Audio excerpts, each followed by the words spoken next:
ఇప్పుడు ప్రవీణ్ పగడాల గారి మరణము ఆయన ఆత్మకు కూడా శాంతి చేకూరకుండా ఆయన మరణాన్ని కూడా అవమానిస్తున్నారు, క్రైస్తవులే ఇలా చేస్తున్నారు అని మాట వినబడుతుంది. దీనికి మీరేమో? ఇది కరెక్ట్ కాదండి. ఎందుకంటే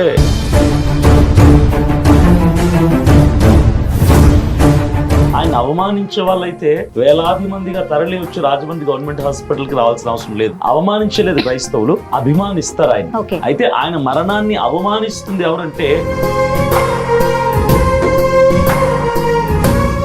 ఫస్ట్ క్వశ్చన్ ఏంటంటే, ఆయన మాస్క్ పెట్టుకొని ట్రావెల్ చేశాడు, ఆయన ఎక్కడ మాస్క్ తెలియదు, అందరికి తెలిసిన విషయం. ఒకవేళ ఫుటేజ్ అని నిజం అనుకుంటే, ఆయన చనిపోయినప్పుడు కూడా బలమైన గాయం తగిలింది ఎక్కడంటే నోటికి. అప్పుడు మాస్క్ వేసుకుంటే మాస్క్ లోపలికి వెళ్ళిపోవటమో, చిరిగిపోవటమో, రక్తంలో తడిచి ముద్దయిపోవడం జరగాలి. కానీ మరణించిన దగ్గర మృతదేహం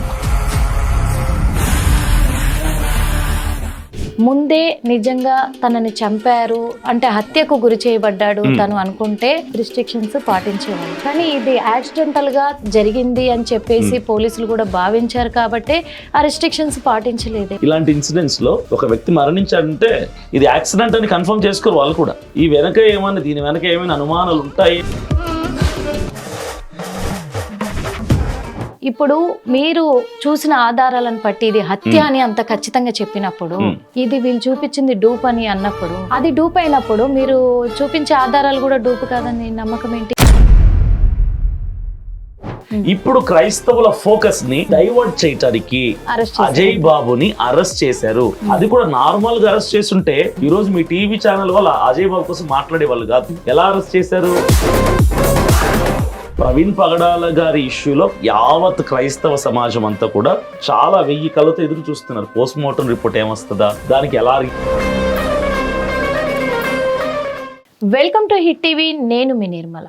మనం ప్రస్తుతం చూస్తున్నాము 2 తెలుగు రాష్ట్రాలలో కూడా చాలా హాట్ టాపిక్గా మారింది పాస్టర్ ప్రవీణ్ పగడాల.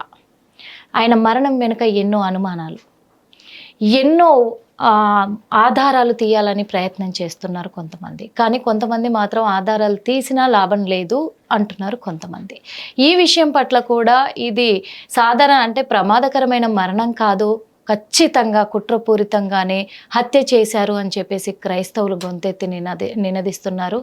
అదే విషయంలో ముందడిగేసి ముందుగా వచ్చింది అజయ్ పాస్టర్ అజయ్ బాబు, లేదు ఇది హత్య మేము ఖచ్చితంగా చెప్పగలము, ఎందుకంటే అక్కడ ఉన్న సిచ్యువేషన్లను బట్టి మాట్లాడుతున్నాము, ఆయనకు వచ్చిన ఆ థ్రెటింగ్ కాల్స్ను ఆధారం చేసుకునే మాట్లాడుతున్నాము, చాలాసార్లు ఆయనను బెదిరించారు, చాలా రకాలుగా బెదిరించారు, చంపేస్తామన్నారు, ఇప్పుడు అది ఖచ్చితంగా వాళ్ళు చేసిన ప్లానే అని చెప్పేసి తను వాదించడం పట్ల మరో ట్విస్ట్ ఏర్పడింది. అదేంటంటే అజయ్ గారిని అరెస్ట్. మరి ఇప్పుడు ఆ పాస్టర్ అజయ్ బాబు ఎందుకు అరెస్ట్ అయ్యారు? అసలు దేనివల్ల అరెస్ట్ అయ్యారు? అంటే ఆయన అన్యాయాన్ని నిలదీసినందుకు అరెస్ట్ అయ్యారా, లేకపోతే అబద్ధం ఆడి అరెస్ట్ అయ్యారా? ఇవన్నీ కూడా మనం అడిగి తెలుసుకోవడానికి ఈరోజు మన హిట్ టీవీ స్టూడియోలో మన ముందున్నారు పాస్టర్ అభినయ్ దర్శన్ గారు. అడిగి తెలుసుకుందాం మరి. నమస్తే సార్. నమస్తే అండి. ఎలా ఉన్నారండి? ఫైన్, బాగున్నారు. అంటే కొన్ని విషయాలు ప్రవీణ్ గారి మరణం తర్వాత చాలా అంటే చాలా గందరగోళం ఏర్పడిందనే చెప్పొచ్చు.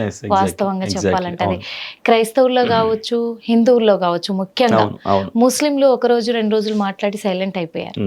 కానీ ఈ 2 హిందూ క్రైస్తవుల మధ్యలే ఒక వార్ జరుగుతుంది. నిజంగా ఈ వార్ జరుగుతున్న ఈ తరుణంలోనే గట్టిగా గొంతు రేస్ చేసి, అంటే ముందడుగేశారు అనుకోవచ్చు, తను అంటే ఒక ధైర్యం చేశారు అనుకోవచ్చు, ఎలాగనుకోవచ్చు మరి.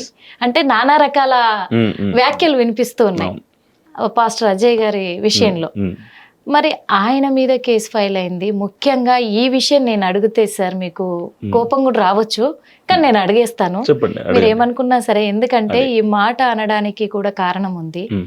ఇప్పుడు ప్రవీణ్ పగడాల గారి మరణము సంభవించిన తర్వాత ఆయన ఆత్మకు కూడా శాంతి చేకూరకుండా వీళ్ళు ఇలా ఏంటి, అసలు వీళ్ళ రచ్చ ఏంటి, ఆయన మరణాన్ని కూడా అవమానిస్తున్నారు అని వ్యాఖ్యలు వినబడుతున్నాయి. అంటే క్రైస్తవులే ఇలా చేస్తున్నారు అని మాట వినబడుతుంది. దీనికి మీరేమో? ఇది కరెక్ట్ కాదండి. ఎందుకంటే ప్రవీణ్ పగడాల గారు అంటే మాకు చాలా గౌరవం, అభిమానం, ప్రేమ. ఆయన అంటే మాకు చాలా ఇష్టం. అయితే ఆయన మరణాన్ని కూడా అవమానిస్తున్నారు అన్నది వాస్తవమే.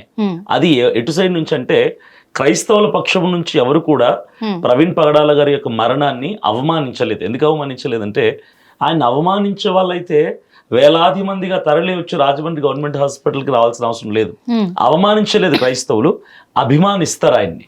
అయితే ఆయన మరణాన్ని అవమానిస్తుంది ఎవరంటే హైందవులకు సంబంధించినట్టు కొంతమంది వ్యక్తులు, హమారా ప్రసాద్, కరుణాకర్ సుగుణ, రాధా మనోహర్ దాస్, పార్వతి, లలిత్, వీళ్ళు ఆయన మరణాన్ని అవమానపరుస్తున్నారు.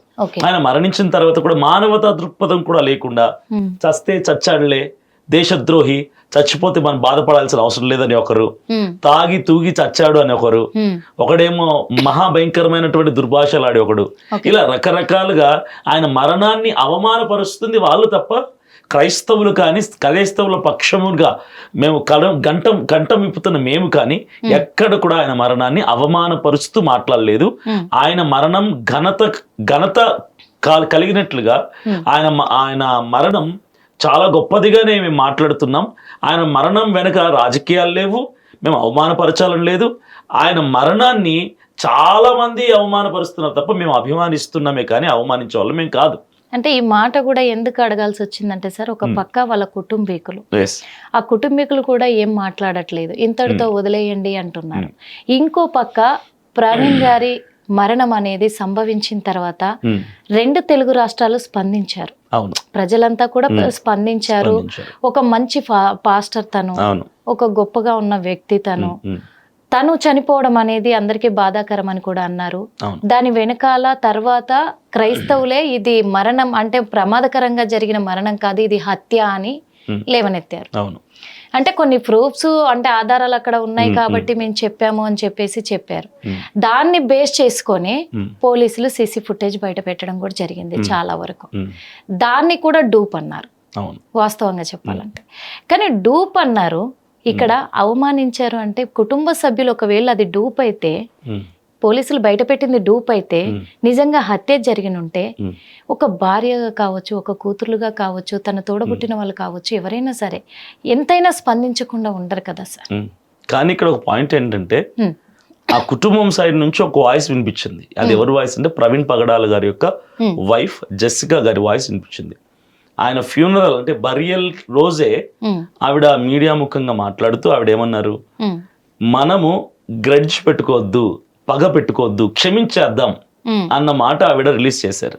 అంటే ఆవిడ కోణంలో కూడా దీని వెనక ఎవరో కుట్రకారులు ఉన్నారు, శత్రుముఖ ఉంది, ఒకవేళ చేస్తే చేయనివ్వండి, మనమైతే క్షమించేద్దాం అని ఆవిడ చేతులకు అడిగేసుకున్నారు. ఆవిడ క్షమించేశారు. ఆవిడ కుటుంబం సైడ్ నుంచి క్షమించేసాం మేము అన్నారు కాబట్టి ఇక ఆ ఫుటేజెస్ లో ఉన్నది ప్రవీణ్ గారు కాకపోయినా, ప్రవీణ్ గారి స్థానంలో ఇంకొకరిని పెట్టినా, అక్కడ ఏదైనా వెనక ఎవరో ఉండి స్క్రీన్ ప్లే కథనం అంతా డైరెక్షన్ నడిపించినా సరే వాళ్ళ సైడ్ నుంచి మేము క్షమించేసాం అన్నారు కాబట్టి ఇక ఏ ఫుటేజ్ రిలీజ్ చేసినా వాళ్ళు రెస్పాండ్ అవ్వదలుచుకోలేదు. అందుకు వాళ్ళు రెస్పాండ్ అవ్వలేదు. కానీ అక్కడ ప్రవీణ్ పగడాల గారిని ఒప్పుకున్నట్టు కాదు అది. అయితే ఇక్కడ ఒకటి సార్, మీరు ఆధారాలు అక్కడ ఉన్న అక్కడ తను ఎక్కడైతే తన మృతదేహం ఉందో అక్కడున్న ఆధారాలను బట్టి ఇది కంపల్సరీ హత్య అన్నారు. ఎందుకంటే 2 కర్రల మీద ఉన్న బ్లడ్ కావచ్చు, చాలా ఉన్నాయి. ఎగ్జాంపుల్ గా చెప్తున్నాను నేను. అవి బట్టి మీరు ఇది ఖచ్చితంగా హత్య అంటున్నారు. కానీ ఇంత ఫుటేజ్ రిలీజ్ చేసిన తర్వాత మాత్రం ఇది డూపు అని ఎలా అనగలుగుతున్నారు? ఎందుకంటే ఫస్ట్ మా దగ్గర మాకు కొన్ని ప్రశ్నలు ఉన్నాయి. ఆయన ఎక్కడైతే మరణించాడో, ఎక్కడైతే యాక్సిడెంట్ అయిందని చెప్పారో అక్కడ మాకు కొన్ని ప్రశ్నలు ఉన్నాయి. ఇనిషియల్ గా ఫస్ట్ కొన్ని బేసికల్ క్వశ్చన్స్ ఉన్నాయి. ఫస్ట్ క్వశ్చన్ ఏంటంటే, ఆయన మాస్క్ పెట్టుకొని ట్రావెల్ చేశాడు, ఆయన ఎక్కడ మాస్క్ తెలియదు అందరికి తెలిసిన విషయం. ఒకవేళ ఆ ఫుటేజ్ అని నిజం అనుకుంటే, ఆయన చనిపోయినప్పుడు కూడా బలమైన గాయం తగిలింది ఎక్కడంటే నోటికి, నోరు లిప్స్ కట్ అయిపోయి బలమైన గాయం తగిలింది. అప్పుడు మాస్క్ వేసుకుంటే మాస్క్ లోపలికి వెళ్ళిపోవటమో, చిరిగిపోవటమో, రక్తంలో తడిచి ముద్దయిపోవడం జరగాలి.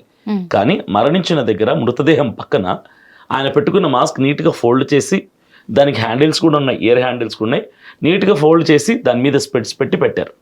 ఎలా పక్కకు వచ్చింది మాస్క్? మొదటి ప్రశ్న. స్పెట్స్ ఇక్కడ తగిలించున్నాయి, అవి విరిగిపోలేదా? రెండో ప్రశ్న. ఇవి చాలా ప్రశ్నలు ఉన్నాయి మాకు, చాలా ఉన్నాయి చెప్పారు కూడా. ఇక్కడ ప్రశ్నలకి సమాధానాలు లేవు. ఇనిషియల్ గా మాకు వచ్చిన డౌట్స్ కి ఆన్సర్స్ లేవు. ఇంకొక డౌట్ ఏంటంటే, మేజర్ డౌట్ ఇది, ఒక వ్యక్తి మరణిస్తే అది యాక్సిడెంట్ అవ్వచ్చు, మర్డర్ అవ్వచ్చు, సస్పీషియస్ డెత్ అవ్వచ్చు, అనుమానాస్పద మృతి అయినా. ఒక వ్యక్తి మరణించాడంటే ఇమీడియట్ గా పోలీస్ డిపార్ట్మెంట్ చేయాల్సింది ఏంటంటే ఆ వ్యక్తి ఉన్న స్థలాన్ని రెస్ట్రిక్ట్ చేయటం, ఆ ప్రమిసెస్ ని రెస్ట్రిక్ట్ చేయటం, ఆ ప్రాంతాన్ని. ఎందుకంటే అక్కడ ఫింగర్ ప్రింట్స్ ఉంటాయి, ఫుట్ ప్రింట్స్ ఉంటాయి, అని ఏవో వస్తువులు ఉంటాయి. ఎవరైనా వెనక ఉంటే ఒకవేళ వాటిని పట్టుకోవడానికి ఆధారాల కోసం వెళ్తారు. కానీ ప్రవీణ్ పగడాల గారి మరణం తర్వాత పోలీస్ వాళ్ళు వచ్చారు, మృతదేహాన్ని తీసుకుని తరలించారో, పోస్ట్ మార్టంకి తీసుకెళ్లారు. 40 గంటల వరకు ఆ ప్రెమిసెస్ ని వాళ్ళు ప్రొటెక్ట్ చేయలేదు. ఈ రోజు రాత్రి 12:30కు చనిపోతే, 24వ తారీఖు రాత్రి 12:30కు చనిపోతే 25 తారీఖు అంతా వదిలేశారు. 26వ తారీఖు ఉదయం 11 గంటలకు వెళ్ళి అప్పుడు కడుతున్నారు. ఎందుకు? ఇక అన్ని ఆధారాలు పోయి ఉంటాయి కదా, ఏ ప్రింట్స్ ఉండవు కదా, అక్కడ ఏ ప్రూఫ్స్ ఉండవు కదా, ఏ ఎవిడెన్స్ దొరకవు కదా. అక్కడికి చిన్నపిల్లలు వెళ్ళారు, వీడియోలు తీయడానికి వెళ్ళారు, జర్నలిస్టులు వెళ్ళారు, అందరూ వెళ్ళారు, వచ్చారు. వీళ్ళు మాత్రం ఆ బాడీ మృతదేహాన్ని అక్కడ నుంచి తరలించాక 2వ రోజు వెళ్ళి అప్పుడు రెస్ట్రిక్ట్ చేశారు. ఎందుకు ఆ నిర్లక్ష్యం వహించారు? అయితే ఇక్కడ ఒక పాయింట్ సార్, వాస్తవంగా చెప్పాలంటే ముందే నిజంగా తనని చంపారు అంటే హత్యకు గురి చేయబడ్డాడు తను అనుకుంటే రిస్ట్రిక్షన్స్ పాటించే వాళ్ళేమో. కానీ ఇది యాక్సిడెంటల్ గా జరిగింది అని చెప్పేసి పోలీసులు కూడా భావించారు కాబట్టి ఆ రిస్ట్రిక్షన్స్ పాటించలేదేమో. లేదండి, ఎప్పుడైనా సరే ఇలాంటి ఇన్సిడెంట్స్ లో ఒక వ్యక్తి మరణించాడంటే ఇది యాక్సిడెంట్ అని కన్ఫర్మ్ చేసుకోరు వాళ్ళు కూడా. ఈ వెనక ఏమన్నా, దీని వెనక ఏమైనా అనుమానాలు ఉంటాయేమో అన్న కోణంలోనే ఫస్ట్ అయితే ఆ స్థలాన్ని రెస్ట్రిక్ట్ చేస్తారు. అది యాక్సిడెంట్ అయ్యి ఉండొచ్చు, మర్డర్ అయ్యి ఉండొచ్చు, ఏదైనా కావచ్చు. వాళ్ళ డ్యూటీ ఏంటంటే రెస్ట్రిక్ట్ చేయటం. ఇప్పుడు ఇంకొకటి, వాళ్ళు అనుమానాస్పద మరణం అన్న తర్వాతే రెస్ట్రిక్షన్స్ వాళ్ళు ఫాలో అయ్యారు, అంతకు ముందు ఫాలో అవ్వాలి. ఇంకొకటి మెయిన్, ఇప్పుడు మీరు చూసిన ఆధారాలను బట్టి ఇది హత్య అని అంత ఖచ్చితంగా చెప్పినప్పుడు, ఇది వీళ్ళు చూపించింది డూప్ అని అన్నప్పుడు, అది డూప్ అయినప్పుడు మీరు చూపించే ఆధారాలు కూడా డూప్ కాదని నమ్మకం ఏంటి? ఇప్పుడు ఎవరైనా అంటే ఒకటి జనాలకు వచ్చే అనుమానం నేను అడుగుతున్నాను, మీరు చెప్పిన విధంగానే అజయ్ బాబు గారు కూడా అదే చెప్పారు.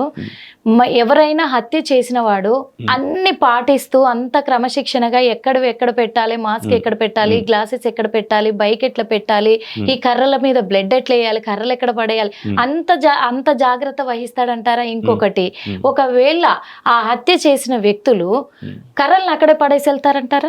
యాక్చువల్లీ దీనికోసం నేను చాలా సందర్భాల్లో నా వీడియోస్ లో, నా యూట్యూబ్ లో నేను మాట్లాడాను. మరలా మీకు ఒకసారి చెప్తాను. ఒకవేళ అంటే మేము ఇట్ ఈస్ మర్డర్ అని ఎక్కడ కన్ఫర్మ్ చేసి మాట్లాడలేదు, అనుమానపు కోణంలోనే చెప్తున్నాం తప్ప మాకు అనుమానాలు ఉన్నాయి, ఇది మర్డర్ అయి ఉండొచ్చు అని మాట్లాడుతున్నాం తప్ప మర్డర్ అని మేము కన్ఫర్మ్ చేయడం లేదు. ఎందుకంటే police department post mortem report ఇచ్చే వరకు we should not confirm it as murder. కాకపోతే అనుమానాలు ఎక్కువ ఉన్నాయి. అయితే మీరన్నట్టుగా అదే పాయింట్ నేను ఒకసారి రైజ్ చేసి మాట్లాడాను. ఒకవేళ ఇది మర్డరే కనుక అయితే సీసీ కెమెరాస్ ఎదురుగా నయారా పెట్రోల్ బంక్ లో సీసీ కెమెరాస్ పుష్కలంగా ఉన్నాయి. సీసీ కెమెరాస్ ముందర వచ్చి మర్డర్ చేయడు. రెండవది, ఒకవేళ మర్డర్ చేసినోడైతే ఏ రుజువు కూడా అక్కడ వదిలిపెట్టకుండా ఉండేలా ప్లాన్ చేసుకుంటాడు. కానీ మీరన్నట్టుగా కర్రలకు రక్తం మరకలు, అద్దాలు నీట్గా పెట్టడం, మాస్క్ నీట్గా పెట్టడం, ఈయన సైలెన్సర్ తొడ మీద తొడ కాలకుండా, ప్యాంటు కాలకుండా ఉండటం, బట్టలు చెరగకుండా ఉండటం, బండికి డ్యామేజ్ అవ్వకుండా, ఇవన్నీ ఎందుకు చేశారంటే నాకు అనిపిస్తుంది ఏంటంటే, నా కోణంలో నేను చెప్తున్నాను, ఇది ఎవరో యాక్సిడెంట్ అన్నట్టుగా చూపిస్తూ ఇది మర్డర్ చేశాము అని ఒక హెచ్చరికనివ్వటానికి వాంటెడ్లీ కొన్ని క్లూస్ ని వదిలిపెట్టి వెళ్ళే ప్రయత్నం చేశారు అన్నది నా, అంటే సైకో కిల్లింగ్ అంటారు కదా, సైకో కిల్లర్ అంటారు కదా, అలాంటి ఏదో ఉంది అన్నటువంటి అనుమానం. అందరినీ కూడా హెచ్చరించడానికి, యావత్ క్రిస్టియన్ సొసైటీని కావచ్చు, పాస్టర్స్ ని కావచ్చు, ఇలా ఉంటాయి రేపటి నుంచి పరిస్థితులు. ఇంకొక విషయం కూడా ఏంటంటే, ఇక్కడ పోలీసులు సీసీ ఫుటేజ్ బయట పెట్టిందే కాకుండా ఆ బ్లడ్ పైన, అదే సారీ కర్రల పైన బ్లడ్ ఉంది కదా, ఇప్పుడు పోలీసులు ఆ బ్లడ్ శాంపిల్స్ సేకరించినప్పుడు ఫోరెన్సిక్ రిపోర్ట్ లోనైనా తెలుస్తుంది కదా ఏంటి అనేది. ఖచ్చితంగా మరి ఆ ప్రయత్నం ఎందుకు? అంటే ఇప్పుడు ఆ బ్లడ్ శాంపిల్స్ ద్వారానైనా రిపోర్ట్ బయట పెట్టండి అని పోలీసులు మీరెందుకు ఇప్పుడు ఎంతగా గొంతు రేస్ చేస్తున్నారు, అడుగుతున్నారు, న్యాయం కావాలని మీ పరంగా మీరు మీ వర్షన్లో అడుగుతున్నారు, న్యాయం కోసం పోరాడుతున్నారు, ఎందుకు పోలీసుల్ని టైట్ చేయలేకపోయారు? మీరు కర్రల మీద ఉన్న రక్తపు కోసం ఆ రిపోర్ట్ అడుగుతున్నారు కదా. మనిషి చనిపోయిన పోస్ట్ మార్టం రిపోర్ట్ ఇవ్వలేదు ఇప్పటి వరకు.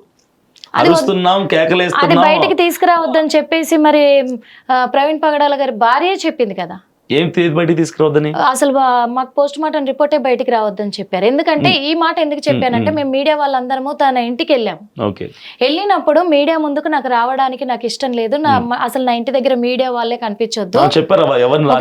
ఆ పోస్ట్ మార్టం రిపోర్ట్ కూడా మాకు బయటికి రావద్దంటే రావద్దని చెప్పారు. తను పోస్ట్ మార్టమే వద్దన్నారు. పోస్ట్ మార్టం వద్దని వీళ్ళు డే 1 నుంచి చెప్తున్నారండి. అక్కడ బాడీని మృతదేహానికి తీసుకెళ్ళడానికి వాళ్ళ కుటుంబ సభ్యులు వచ్చినప్పుడు కూడా అక్కడ కంప్లైంట్ లో కూడా వాళ్ళు యాక్సిడెంట్ అని ఒప్పుకుంటూ రాశారు. అక్కడ ఇది యాక్సిడెంట్, తనకు తాను స్పృహ కోల్పోయి అదుపు తప్పి పడిపడినట్టు రాస్తే నేనే ఆ కంప్లైంట్ కాపీని చింపేసి ఫ్రెష్ గా అనుమానాస్పద మృతి కింద నమోదు చేయించాం. అంటే వాళ్ళు ఫస్ట్ డే 1 నుంచి వాళ్ళు they are not interested in this issue. అంటే ఏంటంటే జరిగిపోయింది, మనం సైలెంట్ గా ఉంటే బెటర్ అన్న కోణంలో వాళ్ళు ఉన్నారు.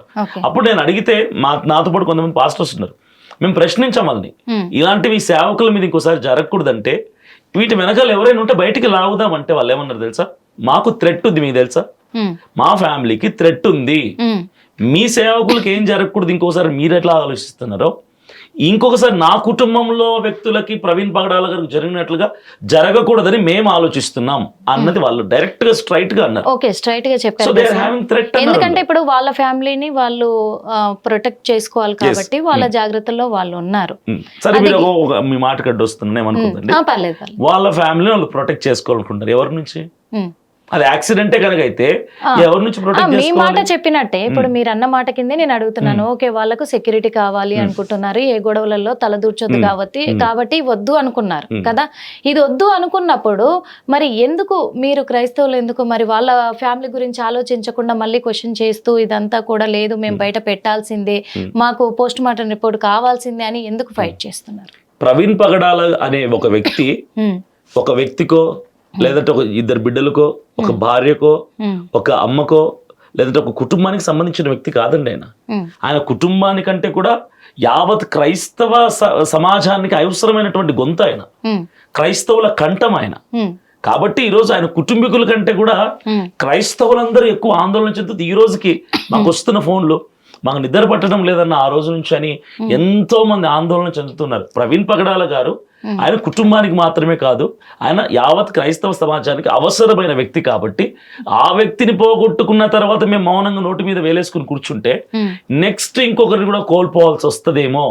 ఇప్పుడు యాక్షన్ లోకి దిగకపోతే, ఇప్పుడు వాయిస్ రైజ్ చేయకపోతే, ఇప్పుడు లీగల్ గా మనం సీరియస్ గా ప్రొసీడ్ అవ్వకపోతే ఈ క్రైస్తవులు చంపినా కూడా పట్టించుకోరన్న కోణంలో ఇంకోసారి రిపీట్ అవుతుందేమో ఇంకొకరి మీద అన్నటువంటి భావనతో మేము ఇన్వాల్వ్ అయి ఫ్యామిలీ వద్దన్నా కూడా మేము ప్రొసీడ్ అవ్వాలన్న ఆలోచనతో మేము ముందుకెళ్తున్నాం. మీరు ముందుకెళ్తున్నారు కరెక్టే. ఇప్పుడు ఆ ఫ్యామిలీకి మరి ఎవరు వాళ్ళకు ప్రొటెక్ట్ చేయాలి? ఇప్పుడు ఆ ఫ్యామిలీకి ఆల్రెడీ థ్రెటింగ్ కాల్స్ వచ్చాయి, అందుకే భయపడి వాళ్ళు గమ్మునున్నారు.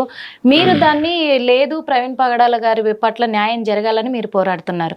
ఇప్పటికైనా వాళ్ళకు హాని మరి మీరు పాయింట్ రేస్ చేసే కొద్దీ వాళ్ళకు హాని పెరుగుతూనే ఉంటది కదా. అంటే ఆ కుటుంబానికి నష్టం జరిగినా పర్వాలేదా? నేను అదే అంటున్నానండి, ఒక వ్యక్తి కోసం కాదు, ఇక్కడ టోటల్ క్రైస్తవ సమాజం కోసం చెప్తున్నాను నేను కూడా. అక్కడ కుటుంబంలో ఒక వ్యక్తికి నష్టం జరిగేది కాదు మనం ఆలోచించాలి. ఇప్పుడు నేను కూడా అదే అంటున్నాను, క్రైస్తవులందరి కోసము మా మతం కోసం మేము పోరాడుతున్నాము అని చెప్పేసి మీరు అంటున్నారు. ఈ పోరాటం ఎక్కువ అయ్యే కొద్దీ వాళ్ళ ఫ్యామిలీకి మళ్ళీ ఏదైనా థ్రెట్ ఖచ్చితంగా జరిగి వాళ్ళకి ఏదన్నా జరగడం జరిగితే ఎవరు బాధ్యులు? ఎందుకు రాదంటే వాళ్ళ ఫ్యామిలీకి ఇబ్బంది ఎందుకు ఉండదంటే they are not raising their voice. వాళ్ళ స్వరం, వాళ్ళ గొంతు వాళ్ళు ఇప్పటం లేదు. ఆ జెస్సికా గారు కూడా 2 సందర్భాల్లో మాట్లాడుతూ క్షమిద్దాం అనే మాట తప్ప మరో మాట ఆవిడ ఎక్కడ ప్రస్తావించలేదు. కాబట్టి మేమెంత అరిచినా సరే అరిచినోడికి ఎఫెక్ట్ ఉంటుంది తప్ప కుటుంబానికి ఎఫెక్ట్ ఉండదు. ఎందుకంటే they are very quiet, they are very calm. ఇప్పుడు ప్రవీణ్ గారి పోస్ట్ మార్టం రిపోర్టు సంబంధించి ఇప్పుడు మరి మీరేమో పోస్ట్ మార్టం రిపోర్ట్ బయటికి రావాలంటున్నారు, వాళ్ళ వైఫ్ ఏమో వద్దు అవసరం లేదన్నారు. ఇప్పుడు పోలీసులు తన భార్యకు మాటకి విలువయాలా, మీ మాటకి విలువయాలంటారా? ఎందుకంటే అందరికీ కూడా ఈ విషయంలోనే అనుమానాలు ఉన్నాయి. అసలు ఎందుకు ఈ రిపోర్ట్ బయటికి రావట్లేదు అనేది చాలా మందికి అనుమానాలు ఉన్నాయి. అటు క్రైస్తవులకు కావచ్చు, ఇటు హిందువులకు కావచ్చు. అది బయటకు వస్తేనే ఏదైనా తేలడానికి ఉంటుంది అనే ఒక నమ్మకం కూడా ఉంది. కాబట్టి అది బయటికి రావద్దు అని తను అడిగారు, కానీ కావాలి అని మీరు అడుగుతున్నారు. ఏంటి, ఎవరి మాటకు కట్టుబడి ఉండాలి? 2 thoughts are different అండి. మేము బయటికి రావాలని ఎందుకు అడుగుతున్నామంటే, ఒకవేళ దీని వెనకాల నిందితులు ఉంటే వాళ్ళకి శిక్షింపబడాలి లేదా క్షమించేస్తాం. ఏదేమైనా ఎవరున్నారో బయటికి రావాలి. నెక్స్ట్ బయటికి వచ్చారంటే ఇంకొక సేవకుడి మీద ఇలాంటి దుర్ఘటన జరగకుండా క్రైస్తవులు సామాన్యులు కాదు, ఇంత పెద్ద ఇష్యూ చేసి మొత్తానికి దొంగల్ని హంతకుల్ని రాబట్టారు, కాబట్టి మనం ఇలాంటివి చేయకుండా బెటర్ అని ఒకవేళ చేసిన వాళ్ళు ఎవరంటే జాగ్రత్త పడతారు. రైట్. ఇప్పుడు జెసికా గారు చెప్పినట్టుగా, ప్రవీణ్ పగడాల గారి భార్య చెప్పినట్టుగా, మాకు పోస్ట్ మార్టం రిపోర్ట్ వద్దంటే మేమేం చేయలేము, ఇక మేము కూడా క్వైట్ అయిపోతాం, మేము కామ్ అయిపోతాం. ఎందుకంటే ఇప్పుడు వద్దు అంటే మేము ఇవ్వమని మేము పోరాడు. ఇప్పుడు వాళ్ళ విజ్ఞతకు వదిలేస్తాం, అది వదిలేస్తారు. ఎందుకంటే ఇప్పుడు వాళ్ళ స్వార్థం, వాళ్ళ కుటుంబం కొరకు వాళ్ళు ఆలోచించుకుంటున్నారు. ఇప్పుడు ప్రవీణ్ పగడాల గారు ఎప్పుడు అలా ఆలోచించే వాళ్ళు కాదు. ప్రవీణ్ పగడాల గారు ఎప్పుడు కూడా క్రైస్తవ సమాజం కోసం ఆలోచించేవాళ్ళు. అంటే ఇప్పుడు వాళ్ళ కుటుంబం కోసం అంటే కూడా ఇద్దరు ఆడపిల్లలే కాబట్టి, ఆడపిల్లే కాబట్టి ఉన్న ఒక దిక్కు ఇదైపోయారు కదా, వాళ్ళ తరఫున పోరాడడానికి ఎవరు కూడా జెంట్స్ లేరు అక్కడ. అలాంటప్పుడు వాళ్ళకు భయం ఉంటుంది, ఇప్పుడు మీరు అన్నట్టుగా. ఇకపోతే ప్రవీణ్ పగడాల గారి మరణం అనేది పోలీసులు ఇంట్రాగేషన్ చేస్తూనే ఉన్నారు కాబట్టి అది తేలుతుంది ఖచ్చితంగా. ఈ రోజు కాకపోయినా ఇంకా కొన్నాళ్ళకైనా బయటపడే అవకాశాలు ఖచ్చితంగా ఉంటాయి, పడుతుంది కూడా. ఓకే, ఈ విషయానికి సంబంధించి అజయ్ బాబు గారు, పాస్టర్ అజయ్ గారు గొంతు రేస్ చేసి తన ముందు వచ్చి ఒక లాయర్గా నేనున్నాను, నేను అన్ని ఆధారాలు బయట పెడతాం మెల్లమెల్లగా కూడా అని చెప్పేసి కూడా తను చెప్పడం జరిగింది. అంటే తన మీద ఎందుకు మీరు క్రైస్తవులు, ఒక క్రైస్తవుడే ఇంకా తన మీద ఎందుకు కేసు పెట్టాల్సి వచ్చింది? ఎవరి మీద పెట్టారు? అజయ్ బాబు మీద ఎందుకు పెట్టింది? ఎవరు? జోసెఫ్ గారు. జోసెఫ్ అనే వ్యక్తి, ఇప్పుడు ఆయన కోసం మాట్లాడుతున్నాను. ఆరోగ్య స్వామి జోసెఫ్ అతని పేరు. అంటే తను అసలు క్రైస్తవుడా? అదే చెప్తున్నాను. అతను క్రైస్తవుడా, హైందవుడా, క్యాథలిక్కా, ప్రొటెస్టెంటా, ఇవన్నీ పక్కన పెడితే ఫస్ట్ ఆఫ్ ఆల్ అతను కేసు అతనిగా తనకు తానుగా కేసు పెట్టలేదు. ఆయనకు వెనక ఎవరో సపోర్ట్ చేసి మేమున్నాం, నువ్వు వెళ్ళు, మాకు ఫేస్ గా వాయిస్ గా నువ్వు ఉండు, నీకు వెనక కావాల్సిన మేము ఏర్పాటు చేస్తాం అని ఆయనను ముందు పెట్టి ఎవరో చేయించినటువంటి కుట్ర ఇది, ఎవరో పెట్టించినటువంటి కేసు. రెండవది, జోసెఫ్ అనే ఈ వ్యక్తి మన ఆంధ్రాకు సంబంధించిన వ్యక్తి కాదు, తమిళనాడుకు సంబంధించినటువంటి వ్యక్తి. మూడవది, అసలు ఈయన క్రిస్టియనే కాదు, క్యాథలికే కాదు, ఇతను ఒక పరమతస్థుడు అన్నటువంటి ఒక ఆలోచన కూడా మా అందరికి ఉంది. ఎందుకంటే ఆయన ఎక్కడ ఏ ఇంటర్వ్యూలో మాట్లాడుతున్నప్పటికీ కూడా ఇతర మతాల్ని మా మతాల్ని అంటున్నాడు. మా మతం అంటున్నాడు అంటే అర్థం ఏంటి? పరమతానికి చెందినవాడే కదా. ఇప్పుడు మన అన్న మాట అతను ఎక్కడ వాడుతున్నాడు. జోసెఫ్ గా ఎందుకు మారాల్సి వచ్చింది అంటే, జోసెఫ్ నుంచి ఆయన ఇటు ఆరోగ్య స్వామిగా మారాడా, లేకపోతే ఆరోగ్య స్వామి నుంచి జోసెఫ్ గా మారారా? ఇన్ని రోజులైతే మీకు క్రైస్తవుడనే తెలుసు కదా మీ అందరికి. ఇన్ని రోజుల నుంచి మాకు అతను తెలియదు అండి. అతని ఫేస్ ఎవరు కూడా తెలియదు అంటారా? అతని ఫేస్ మాకు తెలియదు, ఎవరికి తెలియదు. అతను ఒక అనామకుడు, ఇప్పుడు హీరో అయ్యే ఏదో మీడియా ముందు కెమెరాల ముందర వచ్చి మాట్లాడుతున్నాడు.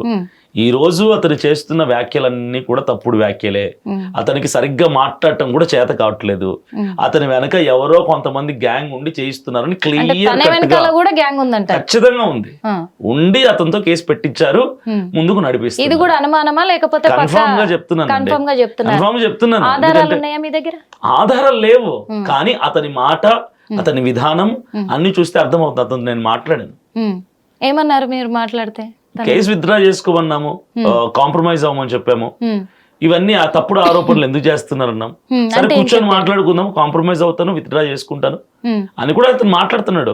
మధ్యాహ్నం ఆర్టీవీలో కూడా మా వైఫ్ మాట్లాడారు. మరి అలా మాట్లాడే అతను ఇదంతా పొగ రాజేసే విషయంలోనే అజయ్ చేశాడు. అజయ్ వ్యాఖ్యలు అన్ని కూడా తప్పుడు వ్యాఖ్యలు, ఇంకా క్రిస్టియన్స్ ని రెచ్చగొట్టే విధంగా మా మతంలోనే మాకు కలహాలు వచ్చేలాగా క్రియేట్ చేయడానికే తను చేశాడు. కాబట్టే ఈ పొగ అనేది అందరికీ సోకకుండా ఉండాలని నేను చెక్ పెట్టడానికే నేను కేసు పెట్టాను, తన నోరు మూయించడానికే నేను కేసు పెట్టాను, తను ఒక వితండవాది అని చెప్పేసి కూడా చాలా ఛానళ్లలో తను చెప్పడం కూడా జరిగింది. అంటే ఎందుకు ఇలాంటి ఎలిగేషన్? అసలు జోసెఫ్ అని అతను పాస్టర్ కాదండి. ఫస్ట్ ఆఫ్ ఆల్ అతను ఎవరు పాస్టర్ల పక్షంగా మాట్లాడడానికి? ఇప్పుడు నేను ఒక పాస్టర్ని, నేను అందరికి తెలుసు, చాలా మంది పాస్టర్లు ఉన్నారు.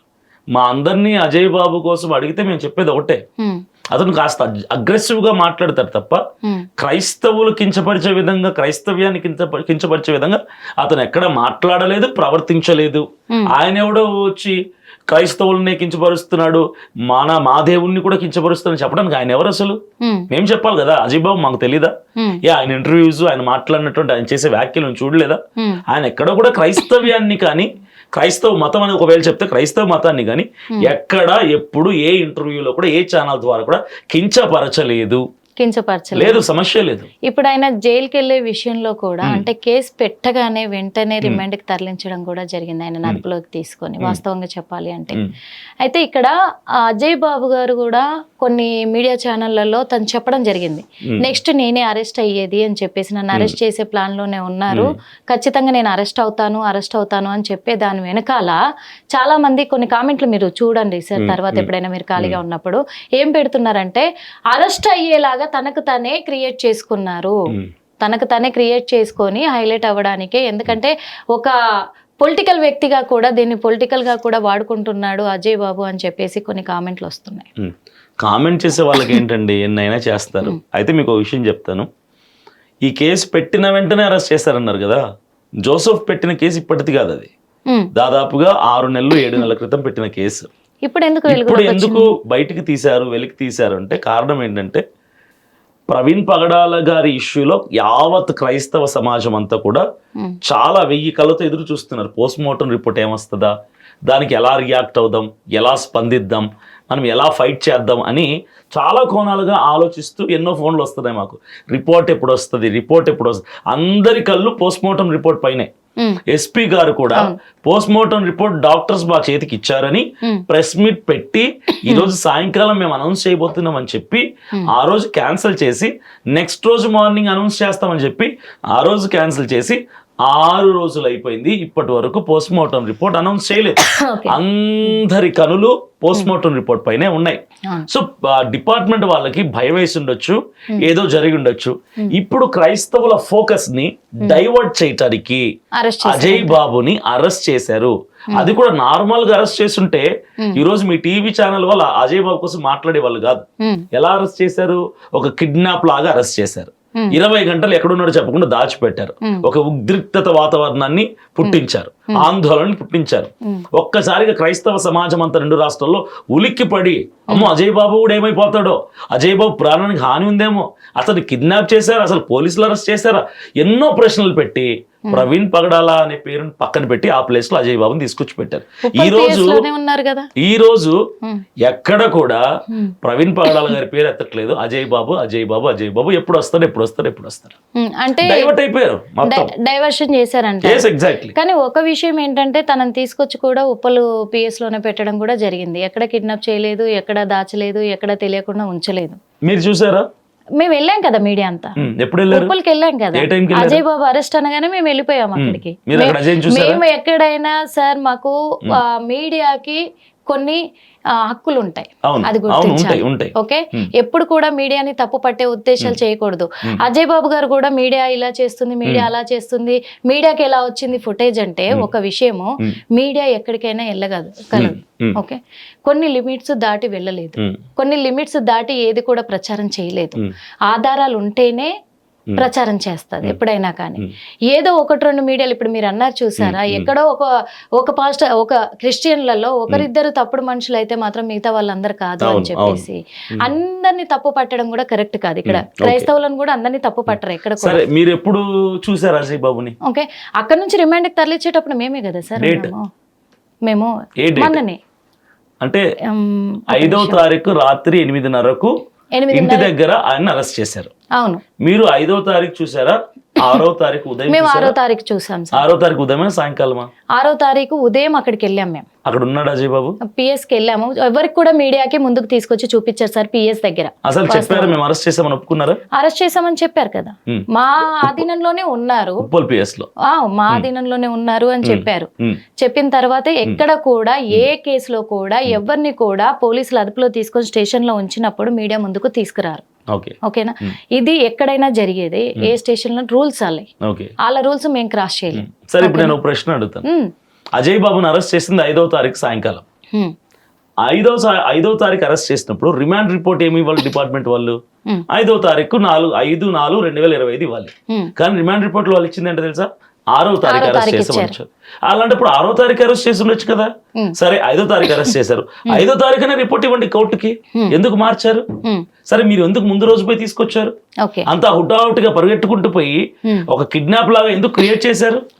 ఎందుకు క్రైస్తవ్యంలో ఒక ఆందోళన ఉద్రిక్తతను పుట్టించారు? ఉలిక్కిపడి లేచేలా ఎందుకు చేశారు? అంటే ఇప్పుడు దీన్ని మొత్తాన్ని డైవర్షన్ చేయడానికి చేశారు. ఇప్పుడు రిమాండ్ రిపోర్ట్ లో 6వ తారీఖు అరెస్ట్ చేసామని ఇచ్చారు. చేసిందేమో 5వ తారీఖు, పెట్టిందేమో 6ని. 6వ తారీఖు ఇచ్చారు తప్పు కదా, వాళ్ళే మాట్లాడుతున్నారు కదా, మ్యానిపులేట్ చేస్తున్నారు కదా. తప్పుడు రిపోర్ట్ ఇచ్చారు కాబట్టి దీని మొత్తం డైవర్షన్ పాలిటిక్స్ నడిపిస్తున్నారు అని అంటున్నారు. సమస్య. ఓకే, ఇంకొక విషయం ఏంటంటే ఇక్కడ కేసు ఎవరైతే పెట్టారో ఆ వ్యక్తి ఏమంటున్నాడు, క్రిస్టియన్ మతాన్ని అవమానించే విధంగా మాట్లాడాడు కాబట్టే నేను కేసు పెట్టాల్సి వచ్చింది. అయితే ఒక విషయం ఇంకొకటి అంటే అది ఆధారం ఉంది సార్. అది కాదండి, ఒకటి చెప్తున్నా, క్రిస్టియన్ మతాన్ని అని చెప్పినప్పుడు ఇప్పుడు అభినయ్ దర్శన్ వచ్చి కేసు పెడితే సరిపోదు, నాతో పాటు ఒక 10 మంది రావాలి పాస్టర్లు. ఒక గ్రూప్ ఆఫ్ పాస్టర్స్ వచ్చి మా క్రిస్టియన్ కమ్యూనిటీని కించపరిచే విధంగా అజయ్ బాబు మాట్లాడాడు అంటే అది పరిగణనలోకి వస్తుంది. కానీ ఎవడో ఒకడు వచ్చేసి వాడు కేసు పెడితే కుదరదు కదా. క్రిస్టియన్ కమ్యూనిటీలో lot of pastors are there. వాడితో పాటు ఒక 10 మంది సహకరించారు ఎక్కడన్నా. అయితే టీమ్ ఆఫ్ పాస్టర్స్ ఉన్నారా? ఓకే, ఇప్పుడు నేను ఈ మాట అడగడం కరెక్టో రాంగో నాకు తెలియదు, అడుగుతున్నాను సార్. మీరు అన్న మాట ప్రకారమే ఇప్పుడు క్రిస్టియన్ లో ఉన్న ప్రతి ఒక్కరు చెల్లిస్తారు అవునా. ఇప్పుడు వచ్చేసి మీ అంటే తప్పుగా అనుకోకండి, ఇప్పుడు మీరు పూజిస్తున్నది కూడా, మీరు సేవ చేసుకుంటుంది కూడా, మీ సువార్త కూడా కరెక్ట్ కాదు. ఇప్పుడు మీరు ఒక్కరే ఉన్నారు నా ముందు, మీరు ఒక్కరే ఉన్నారు, మీ అంటే ఎవరు లేరు, మీ క్రైస్తవులు కాబట్టి నేను అడుగుతున్నాను, మీ సువార్త కరెక్ట్ కాదు. ఒక నిమిషం సార్, ఒక నిమిషం, నాకు క్వశ్చన్ పూర్తిగా అయినండి. మీ సువార్త కరెక్ట్ కాదు, మీరు ప్రచారం చేసేది కరెక్ట్ కాదు, మీరు యేసు ప్రభువుది విగ్రహం పెట్టుకుంటారు, అది కరెక్ట్ కాదు అని చెప్పేసి నేను అంటాను. మీకు ఏమనిపిస్తుంది? మేము యేసు ప్రభు విగ్రహం పెట్టుకోం, ఫస్ట్ పాయింట్. ఓకే, పెట్టుకోకూడదు, మేము పెట్టుకోము, పెట్టుకున్నాం కూడా అది పాపము, అది దేవుడు ఒప్పుకోడు, అది యాక్సెప్టబుల్ కాదు. రెండవది, మేము సువార్త చేస్తాం. మా పాస్టర్లు, మా క్రైస్తవులు కొంతమంది వీధుల్లోకి, గ్రామాల్లోకి, కుగ్రామాల్లోకి, ఏజెన్సీ ప్రాంతాలకు వెళ్ళి సువార్త చెప్తారు. కరపత్రాలు పంచుతూ కొంతమంది, మైకులు పెట్టుకుని కొంతమంది, ఇంటింటికి వెళ్లి తలుపు తట్టి కొంతమంది, రకరకాలుగా వాళ్ళ వేలో సువార్త చేస్తారు. అది మాకు రాజ్యాంగం కల్పించినటువంటి హక్కు. మేము సువార్త ప్రకటించడం తప్పు కాదు. విగ్రహం అంటారా, మేము యేసు ప్రభు విగ్రహం ఎక్కడ పెట్టుకోము, పెట్టుకున్నా కూడా దాన్ని ఖండిస్తాం, అది తప్పు అంటాం. అంటే ఏ చర్చిలో లేవంటారా? ఏ చర్చిలో లేవంటే రోమన్ క్యాథలిక్ వాళ్ళు పెట్టుకుంటారు, అది విగ్రహారాధన అంటాం. తప్పు ఎవరు చేసినా తప్పే, కానీ విగ్రహారాధన మీ దాంట్లో చేయొచ్చా? చేయకూడదు, 100% చేయకూడదు, చేయకూడదు. According to the word of God చేసే వాళ్ళు ఏంటి తప్పు చేస్తున్నారు, వాక్యానికి వ్యతిరేకంగా చేస్తున్నారు. ఇప్పుడు విలేజ్లలో కూడా మేము చర్చెస్ చూసాము, మేము వెళ్ళాము, మేము చేసాము. చర్చిలో సిలువకి యేసు ప్రభు ఉంటాడు ఖచ్చితంగా, అది పెడతారు. ఓకే, అంటే అది విగ్రహం కాదంటారా? ఇప్పుడు నేను ఒక పాయింట్ చెప్తానండి, విగ్రహం వేరు, విగ్రహ ఆరాధన వేరు. ఆరాధన అంటే భక్తితో ప్రేమతో పుట్టేది ఆరాధన. ఇప్పుడు మా క్రైస్తవుల ఇళ్లలో కూడా సిలువ ఉంటది, బైబిల్ మీద సిలువ ఉంటది, కారులో కానీ, చర్చ్ మీద కానీ, ఇంట్లో కానీ సిలువ అనేది మేము కొంచెం ప్రాధాన్యత ఇస్తాం. కానీ సిలువకి మేము దండలేయం, పూజ చేయం, ప్రార్థన చేయం, సిలువతో మాట్లాడడం. అదే మీ మతానికి సంబంధించింది కాబట్టి విగ్రహ ఆరాధన మేము చెయ్యం. ఒకవేళ యేసుప్రభు ఫోటో పెట్టుకుంటారేమో, కానీ అది అలా ఉంటది ఫోటో లాగా. అజయ్ బాబు గారు అన్నది ఏంటంటే, ఆ విగ్రహం కనిపించినా నేను విరక్కొడతాను. అలా ఒకటి అలా ఒకటండి. ఇప్పుడు ప్రాబ్లం అంతా ఎక్కడ క్రియేట్ అవుతుందంటే, ఇంటర్వ్యూకి పిలిచిన వాళ్ళు ప్రశ్నించటంలో అక్కడ మత విద్వేషాలను రెచ్చగొట్టే విధమైనటువంటి ప్రశ్నలు అడుగుతున్నారు. ఇప్పుడు నేనంటే అలాంటి విషయాల్లో చాలా ఆచితూచి జాగ్రత్తగా 1కి 10 సార్లు అనాలిసిస్ చేసుకొని నేను మాట్లాడతా. అజయ్ బాబు ఏంటంటే పాపం ఆ టైంలో ఆయన రెచ్చగొట్టేసరికి ఆయన కొన్ని విషయాలు టంగ్ స్లిప్ అయి ఉద్రేకంలో మాట్లాడేశాడు. ఇప్పుడు అది ఆలోచన లేకుండానే కదా కొన్ని మాటలు మాట్లాడేయడం. అది అడిగిన వాళ్ళ లోపం అంటున్నా, ప్రశ్నించిన వారి లోపం. అది ఎట్లా అవుతుంది? నువ్వు విగ్రహాన్ని పగలగొడతావా అంటే, ఈయన విగ్రహాన్ని పగలగొడతావా అని అడగలేదు, అక్కడ అడగలేదు. వాస్తవంగా చెప్పాలి, విగ్రహాన్ని మీరు ఆరాధిస్తారా, విగ్రహానికి పూజలు చేస్తారా అని అడిగారు. అది తప్పులేదు కదా. ఇప్పుడు ఎందుకు తప్పులేదు అంటున్నానంటే, ఇంకొకటి కూడా సార్, నేను ఎందుకు తప్పులేదు అంటున్నానంటే, నేను స్వయాన చూశాను ఈ విషయం, అజయ్ బాబు కూడా చెప్పాను. లగచర్లలో రైతుల ఘటన జరిగినప్పుడు, వాళ్ళ అరెస్ట్ల పర్వం జరుగుతున్నప్పుడు మీడియా అంతా అక్కడే ఉన్నాం. ఓకే, దాదాపు 70-80 మంది క్రిస్టియన్స్ వాళ్ళ సిలువ గుర్తు జెండాలు పట్టుకొని వచ్చారు, మీ సువార్త ప్రకటించుకుంటున్నారు, అక్కడ తప్పు లేదు, ఓకే ఓకేనా, తప్పు లేదు. కానీ మీ ఇంట్లో ఉన్న విగ్రహాలను తీసి బయటపడేయండి. ఇప్పుడు మా కళ్ళ ముందే బయటపడేయండి. మీరు దయ్యాలకు పూజ చేస్తున్నారు, మీరు రాళ్లకు పూజ చేస్తున్నారు, మీరు భూతాలకు పూజ చేస్తున్నారు. మేము చెప్పింది ఖచ్చితంగా వినాలి. మీకు ఈ ప్రార్థన, నేను వాస్తవంగా చెప్తున్నా, బాటిల్ పట్టుకొని ఈ ప్రార్థన ఆయిల్ మీకు ఇస్తాము, వెంటనే ఇప్పుడు అవి తీసి పడేయండి మా ముందే అంటే అది ఎంతవరకు కరెక్ట్ చెప్పండి? అది 100% తప్పండి. అది ఏ పాస్టర్ చేసినా ఆ టైంలో నేను అలా మాట్లాడినా కూడా తప్పే. అదే అంటున్నా, తప్పే. తప్పు చేసిన వాడికి శిక్ష తప్పదు. ఇప్పుడు నేను ఏమంటానంటే, మీ హిట్ టీవీ ముఖంగా అందరితో చెప్తున్నాను ఒకటే, ఫస్ట్ ఆఫ్ ఆల్ మత విద్వేషాలను రెచ్చగొట్టే విధమైనటువంటి వ్యాఖ్యలు ఎవరు ఎక్కడ ఏ సందర్భంలోనూ చేయకూడదు. ఇప్పుడు నువ్వు గ్రామాలకు వెళ్ళి స్వార్థ ప్రకటించడం తప్పు కాదు, కానీ అక్కడ వాళ్ళ మతాల్ని, వాళ్ళ గౌరవాన్ని, వాళ్ళ దేవుణ్ణి, వాళ్ళ గ్రంథాలని, వాళ్ళ నమ్మకాన్ని విమర్శించటం కానీ, కించపరచటం కానీ, దెబ్బతీసే విధంగా, మనోభావాలు దెబ్బతీసే విధంగా మాట్లాడటం తప్పు. మా నాన్న గొప్పోడైతే మా నాన్న గొప్పోడని చెప్పాలి తప్ప, మీ నాన్న మంచోడు కాదు, మీ నాన్న అలాంటోడు ఇలాంటోడు అని మాట్లాడడం తప్పు. ఈ రోజు మా క్రిస్టియానిటీలో కూడా మేము కొన్ని చేంజెస్ తీసుకురాబోతున్నాం. డిబేట్స్ క్యాన్సిల్ చేస్తున్నాం ఫస్ట్ ఆఫ్ ఆల్. రెండవది, పరమతస్థులైన దేవతలను కానీ, దేవుళ్ళని కానీ, విగ్రహాలను కానీ, వాళ్ళ నమ్మకాలని కానీ, గ్రంథాలని కానీ దూషించడం పూర్తిగా మేము స్టాప్ చేసుకోబోతున్నాం. రెండవది, సువార్తకి వెళ్ళినప్పుడు మన సువార్త చెప్పుకొని రావాల్సిందే తప్ప ఇతరుల నమ్మకాన్ని కించపరిచే విధంగా మీరు అన్నట్టుగా బయటపడేయండి, ఇదే వాడండి చెప్పడం తప్పు. అవి కూడా మేము సరి చేసుకుంటాం. క్రైస్తవ్యంలో మా లోపాలను కూడా మేము సరి చేసుకోవడానికి సిద్ధంగా ఉన్నాము. మరి ఇప్పటి వరకు మీ క్రైస్తవుల దాంట్లోనే ఇలాంటి వాళ్ళు సువార్తలు ప్రకటించడం వల్లనే హిందువులల్లా రెచ్చగొట్టిన సిచ్యువేషన్లు ఏర్పడ్డాయి. కాబట్టే ఈ రోజు ప్రవీణ్ పగడాల గారి మరణానికి ఏమైనా దారి తీసుంటాయేమో. ఒక రకంగా అది కూడా కారణం కావచ్చు అన్న. అందుకే మేము ఇప్పుడు ఎందుకు మేము చేంజెస్ తీసుకోవాలనుకుంటున్నాం అంటే, మమ్మల్ని మేము ఎందుకు సరి చేసుకోవాలనుకుంటున్నాం అంటే, ఇలాంటి దుర్ఘటనల వెనకాల మత విద్వేషాలు పుట్టడం వలన, రెచ్చిపోవటం వలన, ఒకరినొకరు దూషించుకోవటం చాలా ఎక్స్టెండ్కి వెళ్ళిపోయింది. దాని వలన ఆ పగ ప్రతీకారాలతో నిండిపోయినప్పుడు ఏదైనా చేయొచ్చు, ఎక్కడి వరకైనా దారి తీయచ్చు. కాబట్టి మేము సరి చేసుకొని రెడీగా ఉన్నాం. మిమ్మల్ని ఒకటి అడుగుతాను, from our side, Christian side, pastor side నుంచి నేను చెప్తున్నా, మా వాళ్ళన్ని విడిచిపెట్టుకోవడానికి రెడీ. ఎవరిని విమర్శించకుండా మేము బతకగలం. మా టీవీ ఛానల్స్, మా యూట్యూబ్ ఛానల్స్ రన్ చేసుకోగలం.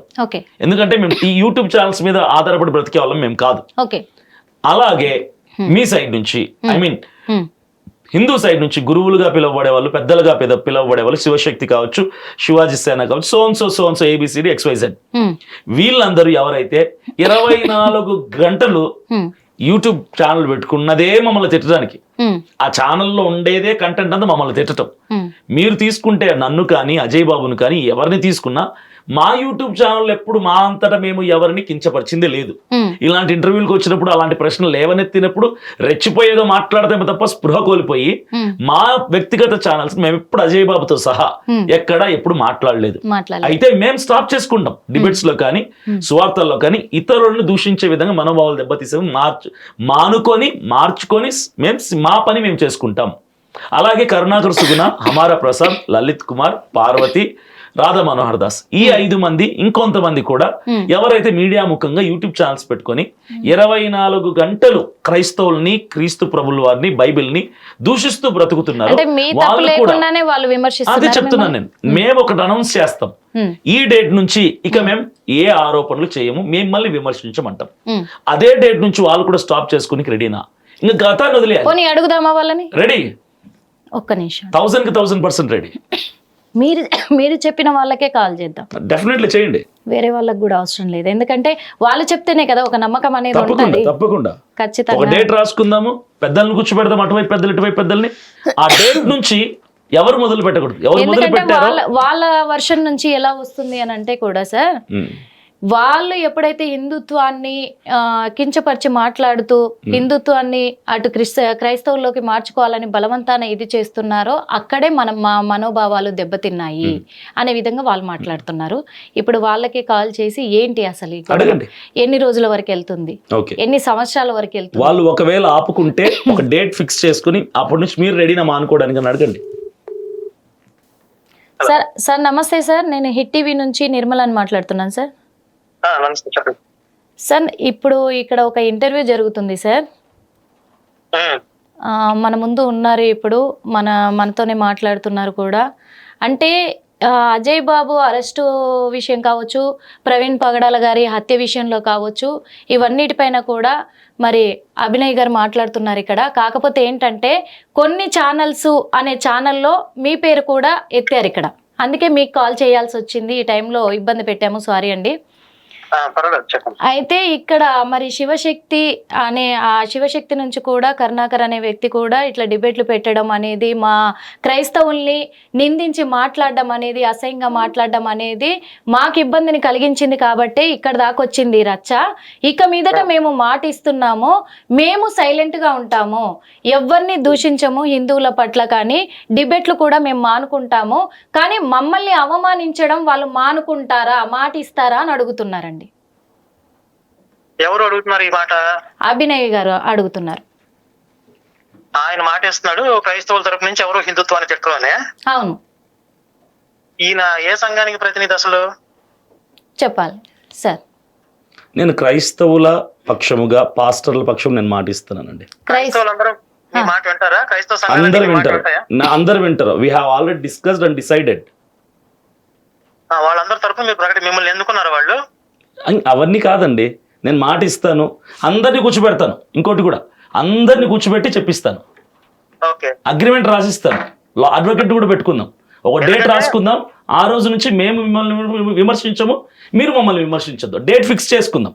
ఎవరైతే విమర్శిస్తారో వాళ్ళ మీద కేసు ఫైల్ చేద్దాం. నేను ఎందుకు అడుగుతున్నానంటే, ఇప్పుడు మీకంటే పెద్ద పెద్ద పాస్టర్లనే మీ వైపున పాస్టర్లు క్రైస్తవులు ఎవరైతే హిందుత్వ దోషం చేస్తున్నారో, వినిపిస్తుందండి నా వాయిస్? వినిపిస్తుంది కరుణాకర్ గారు, చెప్పండి.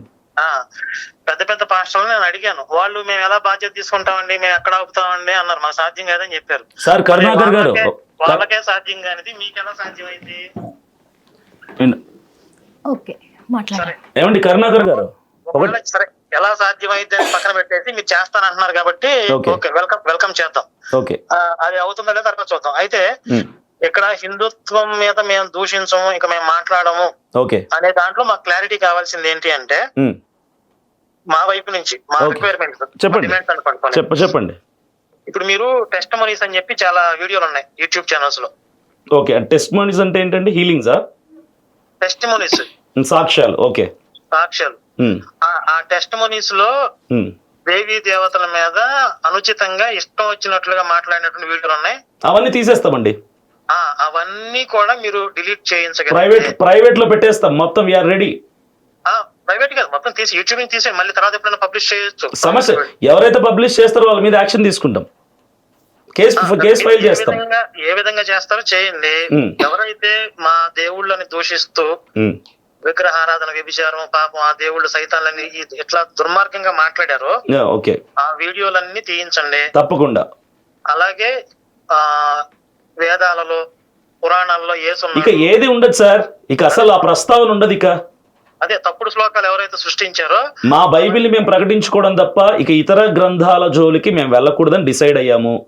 మీరు ఓకే అంటే మేము ఓకే సార్, మీరు ఎప్పుడైనా డేట్ ఫిక్స్ చేసుకుంటే పెద్దలందరూ కలిసి కూర్చుందాం. అయితే మీరు ఇవన్నీ చేయగలిగితే, ఏదైతే ఇప్పుడు ఈ వక్ర ప్రచారాలు చేస్తున్నారో గురించి అవన్నీ మీరు ఆపగలిగితే, అసలు మేము మీ బైబిల్ గురించి మాట్లాడడం, మా శివశక్తి ఛానల్ ఓన్లీ హిందుత్వ కంటెంటే వస్తుంది కదా. మరి ఒక డేట్ ఫిక్స్ చేసుకుందాం, మా పెద్దలందరినీ కూర్చోబెడతాం, మేము కూడా మాట్లాడుకుంటాము. ఆల్రెడీ ఒకసారి డిస్కస్ చేసాం, మొన్న వారం క్రితమే పెద్దలందరూ కూర్చున్నారు, పాస్టర్స్, లీడర్స్ అందరం కూర్చున్నాం. మేమందరం కూర్చొని ఒక మాట అనుకున్నాము. అయితే మీరు కూడా మీ పెద్దవాళ్ళని అందరినీ కూర్చోబెట్టగలిగితే, మీరు కూర్చోబెట్టగలరని నమ్మకం మీకుందా? అంటే మీ పెద్దవాళ్ళు అంటే ఎవరో పేర్లు చెప్తే ఈ తరపున ఎవరు రావాల్సి ఉంటుందో అనేది మేము ఆలోచించుకుంటాం. పెద్దవాళ్ళు అంటే అండి, ఇప్పటి వరకు ఎవరెవరైతే మీ గ్రంథాల మీద ఆరోపణలు చేశారో, వ్యాఖ్యలు చేశారో, కించపరిచి మాట్లాడారో మీకు తెలుసు, నాకు కూడా తెలుసు. అయితే ఇప్పుడు నేను కూడా మాట్లాడాను చాలా సందర్భాల్లో, మీ మత గురువులను కావచ్చు, ఎవరైనా నేను కూడా మాట్లాడాను. నేను కూడా సిద్ధంగానే ఉన్నాను, నా వీడియోస్ అన్ని కూడా తీసేయడానికి, నేను కూడా ఇక మీదట మాట్లాడకుండా ఉండటానికి. మేమందరం ఒక నిర్ణయానికి వచ్చాం కాబట్టి ఇంత ధైర్యంగా నేను చెప్పగలుగుతున్నాను. లేదంటే వాళ్ళ నిర్ణయం తీసుకుని నేనేమని చెప్పడానికి. మంచిదండి. ఇప్పుడు మేమందరం అని మీరు అంటున్నారు, అందరూ ఎవరో నాకు తెలియదు. ఒకవేళ వాళ్ళ పేర్లు చెప్తే మీరు చెప్పడానికి మీకు ప్రాబ్లం లేదు అంటే మాకు ఆ పేర్లు చెప్పండి. సరే, మాకు కూడా ఒక నమ్మకం వస్తుంది, ఈ స్థాయిలో వీళ్ళు క్రిస్టియానిటీని ఇన్ఫ్లుయెన్స్ చేయగలరు, వీళ్ళు చెప్తే వింటారు అని ఒక నమ్మకం వస్తుంది కదా మాకు. ఓకే, అభినయ్ దర్శన్ అని నేను కానీ, అజయ్ బాబు గారు కానీ, అజయ్ బాబు అసలు చర్చ ఉందా? ఆయన మాట ఎవరంటారు? అది కాదండి, నేను అంటుంది ఎవరెవరైతే ప్రస్తావన చేస్తున్నారో యూట్యూబ్ ముఖంగా కూడా ఇంటర్వ్యూస్ లో కూడా వాళ్ళందరి కోసం చెప్తున్నా నేను.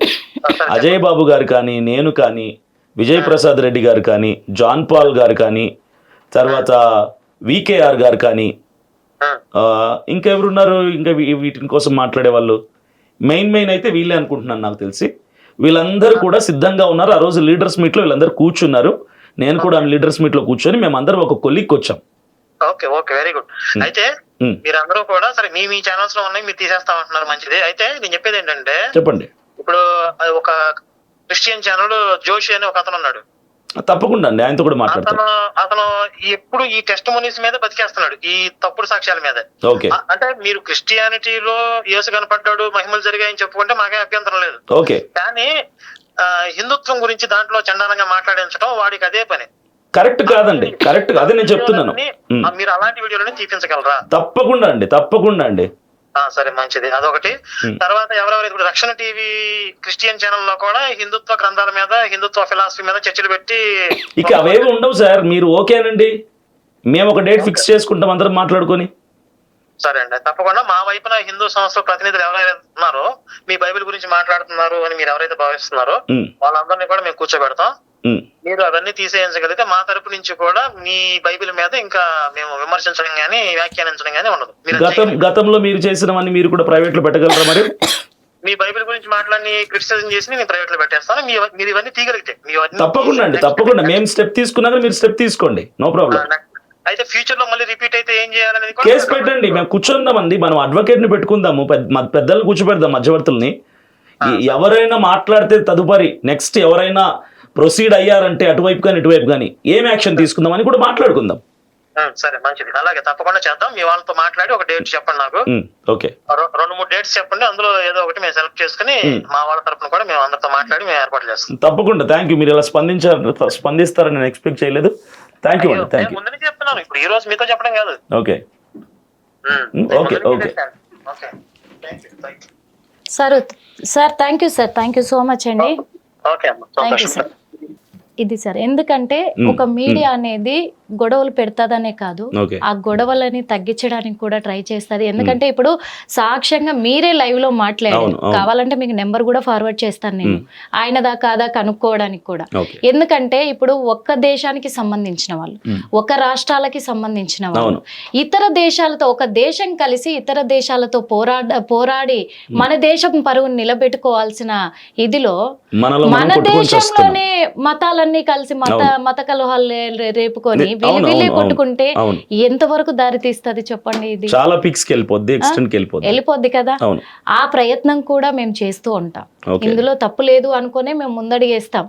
అందులో నిజాలు ఏంటి అని చెప్పేసి కూడా మేము అడగడానికే ట్రై చేస్తాము. అవన్నిటిని కూడా బయట పెట్టడానికి, ప్రజలకు తెలియడానికి. ఇంకొకటి, ఒకవేళ తప్పు ఎవరైనా చేస్తే గనక వాళ్ళు కొంచెం రియలైజ్ అయి మారడానికి కూడా ఉంటది అనే ఒక మెసేజ్ ని తీసుకెళ్ళడానికి ట్రై చేస్తాం.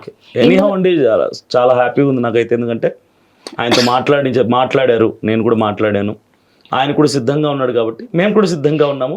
ఒక డేట్ అనుకుని కూర్చుంటాము. ఇది ఇంతటితో ఆగిపోయిందంటే మత విద్వేషాలని అసలు ఉండవు. అదే సార్, ఎందుకు నేను ఈ ప్రయత్నం చేశాను అంటే కూడా, ఇప్పుడు క్రైస్తవ మతంలో నానా రకాల క్యాస్ట్ల వాళ్ళు అందులో ఒకటే మతంగా బతుకుతున్నారు కదా. ఇప్పుడు మిగతా అట్లల్లా ఈ క్యాస్ట్ ఆ క్యాస్ట్ అని ఉంది, వాస్తవంగా చెప్తున్నాను కదా. అంత ఇమ్యూనిటీగా వాళ్ళు కమ్యూనిటీగా ఉన్నప్పుడు ఎందుకు సార్ హిందువులకి, ముస్లింలకి, క్రైస్తవులకి గొడవ? అవునండి, మనం చిన్నప్పుడు స్కూల్లో కూడా we are all Indians brothers and sisters, all Indians are brothers అని చెప్పుకున్నాం కదా, పాడుకున్నాం కదా. ఇప్పుడు ఏమైపోయింది? ద్వేషించుకోవడానికి ఇక్కడ కారణము ఒక్కరు ఇద్దరు చేసే తప్పులే ఇంత దాకా తీసుకొస్తాయి. కమ్యూనిటీ మీద ఇప్పటి వరకు జరిగింది అదంతా కూడా. ఈ రోజు ప్రవీణ్ పగడాల గారు మరణించడం అనేది అందరికి బాధాకరమైన విషయమే. ఈ మత కలహాల వల్ల కలహాలు కలగడం వల్లనే జరిగింది. అది క్రైస్తవులు కావచ్చు, హిందువులు కావచ్చు, ముస్లిమ్స్ కావచ్చు. ఒకరిని విద్వేషించడం మొదలు పెడితే ఇంకొకరు నేను ఎందుకు ఊరుకుంటా అని ఈగోలు ఉంటాయి చూసారా, అవి దారికి తీసాయి. ఇప్పుడు మీరు ఇద్దరు మాట్లాడుకున్నారు, అక్కడ నుంచి తను మాట్లాడారు, ఇక్కడ నుంచి మీరు మాట్లాడుకున్నారు. ఇప్పుడు సామరస్యంగా మాట్లాడుకుంటే ఏదైనా పరిష్కారం దొరుకుతుంది. ముఖ్యంగా అవును కదా. ఇంకొకటి, ప్రభుత్వము ఈ కేసు విషయంలో పోస్ట్ మార్టం రిపోర్ట్ బయట పెట్టట్లేదు, చెయ్యట్లేదు అని చెప్పేసి మీరు అంటున్నారు. అంటే సపోర్ట్ చెయ్యట్లేదు అని అంటున్నారు, ఫేవర్ గా లేదు. ఫేవర్ గా Support లేదని చేయట్లేదు. అంటున్నారు. అవును. కానీ మీకు సంబంధించిన వ్యక్తే విజయ్ ప్రసాద్ గారు చెప్తున్నారు. ఏమంటే ఇగో ఇక్కడే మాకు అన్ని ఉన్నాయి, ఎందుకంటే ఆయన మాట్లాడినవి కూడా ఉన్నాయి, మీకు వినిపిస్తాను. మాకు ప్రభుత్వం సహకరిస్తుంది, ఇటు తెలంగాణ కావచ్చు అటు ఆంధ్ర కావచ్చు, ఇద్దరు కూడా సహకరిస్తున్నారు. ఈ కేసులో ఫాస్ట్ గా కూడా ఇన్వెస్టిగేషన్ జరుగుతుంది, ఒకదాని తర్వాత ఒకటి ఆధారాలు కూడా బయట పెడుతున్నారు. ఖచ్చితంగా ప్రూఫ్స్ అనేటివి బయటపడతాయి. సాధారణ అంటే యాక్సిడెంటల్ గా మరణమా లేకపోతే హత్య అనేది తొందరలోనే తెలుసుకోబోతున్నాం. కాబట్టి ఇటు హిందువులు కావచ్చు అటు క్రైస్తవులు కావచ్చు ఒకరి మీద ఒకరు ద్వేషించుకోకుండా ఈ విషయాన్ని ఇంకా పెద్ద చేయకుండా ఉండాలని కోరుతున్నాను మీడియా ముఖంగా ఆయన కూడా కోరడం. విజయ్ ప్రసాద్ రెడ్డి గారు మాట్లాడింది కరెక్టే. ఎలా కరెక్ట్ అంటున్నానంటే, ఇప్పుడు మా పాస్టర్స్ లో ఒక ఫ్రంట్ లైన్ లో కొంతమంది ఉన్నాం, మేము కొంచెం అగ్రెసివ్ గా మాకు రావాల్సిందే త్వరగా చెప్పండి అని బళ్ళ గుద్ది మేము మాట్లాడుతున్నాం. అయితే ఈ వీటి వలన ఏమైనా క్రైస్తవులు రెచ్చిపోతారేమో, లేనిపోని సమస్యలు ఎందుకు, మాట్లాడే వాళ్ళు కూడా పోలీసుల నుంచి కొంచెం వార్నింగ్స్ వస్తున్నాయి, నోటీసులు వస్తున్నాయి అన్న కోణంలో ఆయన మాకంటే కొంచెం పెద్దవాడు వయసులో కానీ అనుభవంలో కానీ, కాబట్టి సర్దుమనికి పోతాయి, ఎలాగైనా డిపార్ట్మెంట్ వాళ్ళు ఇవ్వాల్సిందే, మనం తొందర పెట్టినంత మాత్రాన వాళ్ళు ఇవ్వరు, అరిచినంత మాత్రం ఇవ్వరు, వాళ్ళ పని వాళ్ళు చేస్తారు, ఇచ్చే టైంలో ఇస్తారు అన్న కోణంలో ఆయన ఒక మంచి ఉద్దేశంతో ఆయన మాట్లాడారు తప్ప ఇది మాది తప్పని లేదంటే ప్రభుత్వంది రైట్ అని కాదు. కానీ ఇవంతా కూడా అగ్రెసివ్ గా మాట్లాడే వాళ్ళని కామ్ డౌన్ చేయడానికి ఆయన అలా మాట్లాడాల్సి వచ్చింది. అలా మాట్లాడారంటారు. నిజంగా ప్రభుత్వం అయితే సహకరించట్లేదు. సహకరించడం పిఎం రిపోర్ట్ ఎక్కడండి? ఓకే, ఇప్పుడు మీకు ఏం న్యాయం కావాలనుకుంటున్నారు అది చెప్పండి. ఎందుకంటే న్యాయం ఏం లేదు, పిఎం రిపోర్ట్ కావాలి. పిఎం రిపోర్ట్ కావాలి. ఇప్పుడు అజయ్ బాబు అరెస్ట్ జరిగింది, రిమాండ్ లో ఉన్నారు. అంటే తను ఆ అరెస్ట్ వెనకాల మీరు ఏం చేస్తున్నారు, అంటే అరెస్ట్ గురించి ఏం మాట్లాడదలుచుకున్నారు? ఆయన బయటకు తీసుకొచ్చే ప్రయత్నం చేస్తున్నాం, మా సాయి శక్తులా మేము ప్రయత్నం చేస్తున్నాం. చాలా బెయిల్ పిటిషన్ వేస్తున్నాము, కలుస్తున్నాము, మాట్లాడుతున్నాము. ఆయన చాలా ధైర్యంగా ఉన్నాడు, చాలా కాన్ఫిడెంట్ గా. ఒక ఫస్ట్ డే నిన్న వెళ్ళాం, ములాఖత్ తీసుకుని వెళ్ళాము, కొంచెం ఆయనలో ఆందోళన కనిపించింది. ఈ రోజు కలిసాం, చాలా ధైర్యంగా ఉన్నాడు. ఒకటే మాట అన్నాడు, ఏం చెప్తున్నా అన్నా మనకు ఇవన్నీ తెలుసు, బైబిల్ పట్టుకున్న రోజే అన్నింటికి సిద్ధమైపోయాం మనం. అంటే నాకు ఇక్కడ సేఫ్టీ లేదు, నన్ను బూతులు తిడుతున్నారు, ఇక్కడ ఉన్న వాళ్ళు నన్ను కొట్టడానికి ట్రై చేస్తున్నారు అని చెప్పారు అని చెప్పేసి చెప్పారు. నేను వెళ్ళింది నేనే, మొదటగా ఆయన కలిసింది నేనే జైల్లో ఉన్నప్పుడు.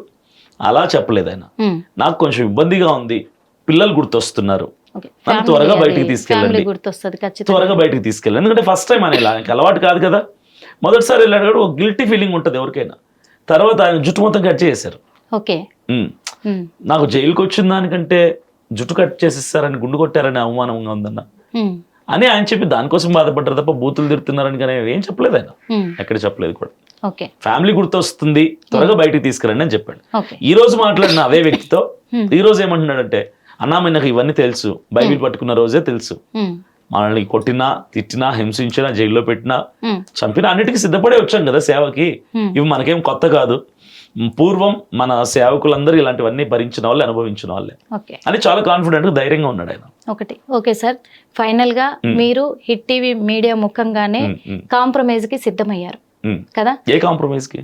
ఇప్పుడు మమ్మల్ని మీరు తిట్టొద్దు, మిమ్మల్ని మేము తిట్టాము, ఇంకొకటి మేము వీడియోలు కూడా మేము తీసేస్తాము, మా వీడియోలు కూడా ఇప్పుడు మీ తరఫున కొంతమంది, మా తరఫున కొంతమంది కూడా కూర్చుందాం, చర్చలకు దిగుదాం అని ఒక మాట అయితే హిట్ టీవీ ముఖంగా మీరు మాట్లాడుకున్నారు కదా? ఇదే మాట మీద నిలబడగలరా? కన్ఫర్మ్ గా నిలబడతాను, 1000% నిలబడతాను. నిలబడని రోజున మీరు ఫుటేజ్ పెట్టుకోండి, రెడీగా పెట్టుకోండి, వేసిన దాని మీదనే వేయండి, మాట తప్పారని మాట్లాడండి, నేను అగ్రి అవుతాను, క్షమాపణ కూడా అడుగుతాను. నిలబడలేకపోయిన రోజున, మరి కరుణాకర్ సుగుణాకర్ మాట్లాడినట్టుగా ఆయన కూడా మాట మీద నిలబడితే నేను ఇద్దరికి వీఆర్ రెడీ.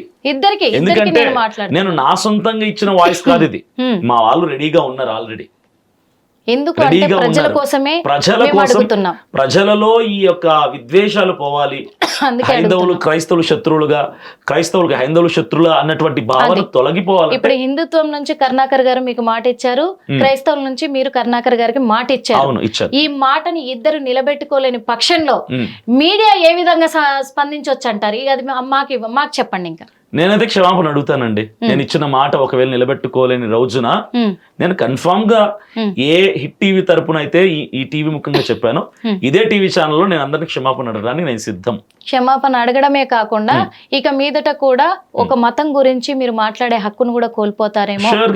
షూర్ గా అసలు అంతవరకు రాదండి. అదే నియమ నిబంధనలు ఆ అవతలి వాళ్ళకు కూడా వర్తిస్తాయి. డెఫినెట్ గా. Okay, thank you so much sir. ఎందుకు అంటే కొంచెం మేము ప్రజల కోసమే ఇది చేయాల్సి వచ్చింది, ఈ మాట తీసుకోవాల్సి వచ్చింది ప్రజల కోసమే. అందుకు మీరు కూడా మాట ఇచ్చారు మా హిట్ టీవీకి. థ్యాంక్ యూ సో మచ్ ఇంత దూరం వచ్చినందుకు కూడా. అందుకు చూసారు కదా మరి, ఎందుకంటే ఇక మీదట ఈ మత విద్వేషాలు జరగకుండా చూసుకుంటాము. మా క్రైస్తవుల నుంచి కూడా ఎవరెవరైతే హిందువుల్ని విభేదాలు చేసి మాట్లాడుతున్నారు, వాళ్ళని తిడుతూ మాట్లాడుతున్నారు, చేస్తున్నారు, వీడియోలు పెట్టారు, అవన్నీ కూడా ఇక మీదట జరగవు. ఇప్పటి వరకు జరిగిన అన్ని కూడా ఎవరికి కనిపించకుండా మేము తీసేస్తాము అని చెప్పేసి క్రైస్తవులు మాట ఇచ్చారు. ఇక్కడ అభినయ్ గారే మాట ఇచ్చారు. ఇంకొకటి అక్కడి నుంచి శివశక్తి ఛానల్ ఏదైతే ఉందో అక్కడ కరుణాకర్ గారు కూడా మాట ఇచ్చి మీరు రెడీ అయితే మేము కూడా రెడీగా ఉన్నాము అని చెప్పేసి వీళ్ళిద్దరు కూడా ఇప్పుడు కూర్చొని మాట్లాడుకోబోతున్నారు. మరి అటు తరఫు నుంచి కొంతమంది, ఇటు తరఫు నుంచి కొంతమంది, త్వరలో మనం చూస్తాం. అది కూడా ఖచ్చితంగా జరిగి తీరాలి, ప్రజలకు మంచి జరగాలి. ఇక్కడ మన ఇండియాలో ముఖ్యంగా తెలంగాణ, ఏపీ 2 తెలుగు రాష్ట్రాల్లో కూడా ఇటు క్రైస్తవులు కావచ్చు, అటు హిందువులు కావచ్చు, ఇటు ముస్లింలు కావచ్చు, కలిసిమెలిసి ఉండాలని కూడా మా హిట్ టీవీ ద్వారా కోరుకుంటున్నాం. మరో ఇంటర్వ్యూలో మళ్ళీ కలుద్దాం. అప్పటి వరకు చూస్తూనే ఉండండి Hit TV. Hit TV app, ఇందులో short news, live news, entertainment shows, movies, digital magazines తో పాటు మీ జిల్లా వార్తలను కూడా ఫ్రీగా చూడొచ్చు. అంతేకాదు కేజీ నుంచి పీజీ వరకు విద్యార్థులకు స్కాలర్షిప్ కూడా అందిస్తున్నాం. ప్రతి వారం 10 మందికి లక్కీ డ్రా ద్వారా ఒక్కొక్కరికి 10,000 రూపాయలు అందిస్తున్నాం. ఇంకెందుకు ఆలస్యం, వెంటనే హిట్ టీవీ యాప్ ని డౌన్లోడ్ చేసుకుని ఫ్రీగా ఎంటర్టైన్మెంట్ పొందండి. Hit TV app. Hit TV app. Please download hit TV app. Hit TV app ని ఫ్రీగా డౌన్లోడ్ చేసుకొని ఎంజాయ్ చేయండి. మీకు నచ్చిన ఎంటర్టైన్మెంట్ కోసం హిట్ టీవీ యాప్ ని ఫ్రీగా డౌన్లోడ్ చేసుకొని ఎంజాయ్ చేయండి. హిట్ టీవీ యాప్ ని డౌన్లోడ్ చేసుకుని ఆస్వాదించండి, ఆశీర్వదించండి. ఇంతమంది సెలబ్రిటీలు హిట్ టీవీ యాప్ ని డౌన్లోడ్ చేసుకోండి అని చెప్తున్నారంటే ఎంత మంచి యాప్ ఆలోచించండి. అమెరికా అమెరికా అమెరికా అమెరికాలో చదవాలనుకునే వాళ్ళకి విశ్వసనీయమైన పేరు మన శౌర్య కన్సల్టెన్సీ. UK లో 1 year masters. UK లో 1 year masters. 2 years work permit up to 5 years visa. Contact Saurya Consultancy. Contact 89851 89851.